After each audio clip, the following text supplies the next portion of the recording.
Halo, sama saya Niki Henry. Kali ini saya akan menjelaskan tentang bagaimana cara mengisi SPT tahunan PPh 21. Yang pertama ialah kita harus mengisi masa pajaknya, bulan dan tahun. Setelah itu kita memilih SPT normal. Oke, setelah itu kita akan mengisi identitas pemotong kita. Kita mengisi NPWP, nama lengkap, alamat lengkap, nomor handphone, dan email. Setelah itu kita harus mengisi pernyataan dan tanda tangan para pemotong. Yang pertama ialah kita harus mengklik pemotong. Kita tulis nama NPWP kita, nama lengkap, tanggal, dan tempat kita membuat NPWP. Setelah itu kita tanda tangan apabila semua sudah sesuai dengan NPWP kita. Setelah itu kita akan pindah ke 1721 yang kedua. Yang pertama ialah kita harus mengisi kembali masa pajaknya, jangan lupa, dan kita harus mengklik satu masa pajak, kita mengisi NPWP lagi, dan kita langsung membuat formnya. Yang pertama kita harus membuat kembali NPWP kita, nama lengkap, dan bukti pemotongan. Sini ada tulisannya nomor. Kita catat dengan 1,304.20, kosongnya 6 kali dan 1. 1,3 di sini akan saya jelaskan, itu bukti tanda PPh yang tidak final. Dia simbolnya dengan 1,3. 04.20 ini ialah masa pajak kita, dan 0001 ini ialah nomor seri kita.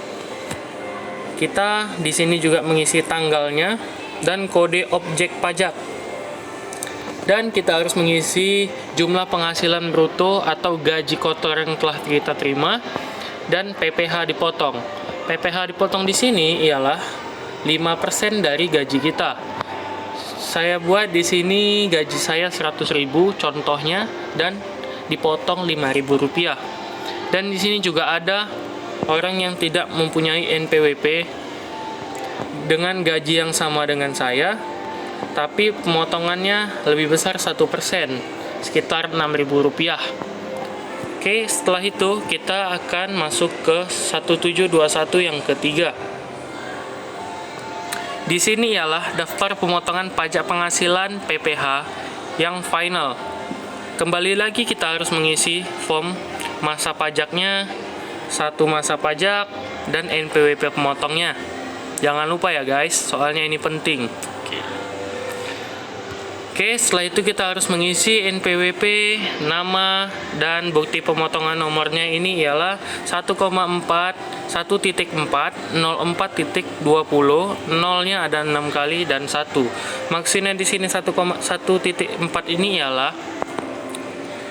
ini adalah simbol dari PPh yang final.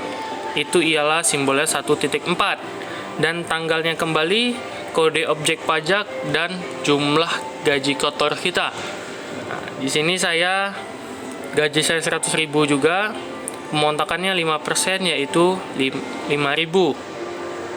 Oke, setelah itu semua kita kembali lagi ke halaman 1 dan 2. Di sini kita harus mengisi peserta kegiatannya. Peserta kegiatan ini dilihat dari 1721 yang kedua.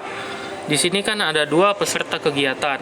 Kita input 2, dan nominal gajinya itu dijumlahkan menjadi 200.000, dan pemotongannya juga dijumlahkan menjadi 11.000. Oke, sampai sini kita juga harus mengisi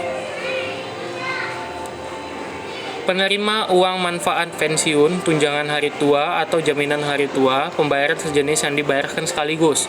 Di sini kita mengisi yang 1721 yang ketiga. Nah, di sini kita mengisi yang final ya. Jumlah penghasilan saya 100.000 dan dipotong Rp5.000. Di sini saya isinya jumlah penerima penghasilannya 1. Jumlah penghasilan saya yang bruto ialah 100.000 dan pemotongannya Rp5.000. Oke.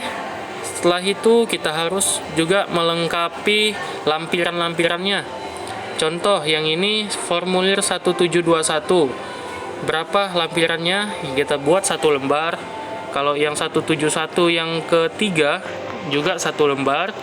Formulir 1721 yang keempat juga 1 lembar, dan surat setoran pajak atau SSP 2 lembar ya. Oke, setelah itu kita masuk ke 1721 yang keempat.